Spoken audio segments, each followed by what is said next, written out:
Hello বন্ধুরা, কেমন আছো সবাই? তো বন্ধুরা, আজকে দুপুরে আমি মজার একটি রেসিপি বানিয়েছি, তাই তো ভাবলাম আপনাদের সাথে রেসিপিটা শেয়ার করি।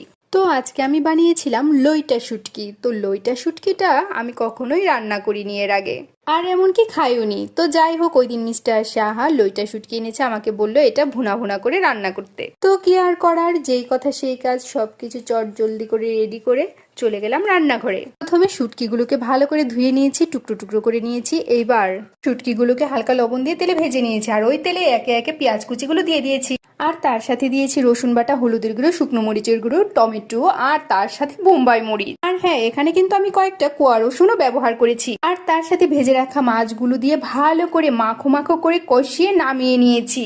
তো বন্ধুরা, এইভাবে যে কোনো শুটকি মাছ ভুনা করলে খেতে কিন্তু একদমই দুর্দান্ত লাগবে। তো যাই হোক, আমার আজকের রেসিপিটা আপনাদের কাছে কেমন লেগেছে অবশ্যই কিন্তু কমেন্ট বক্সে বলে যাবেন, ভুলবেন না কিন্তু। তো সবাইকে টাটা।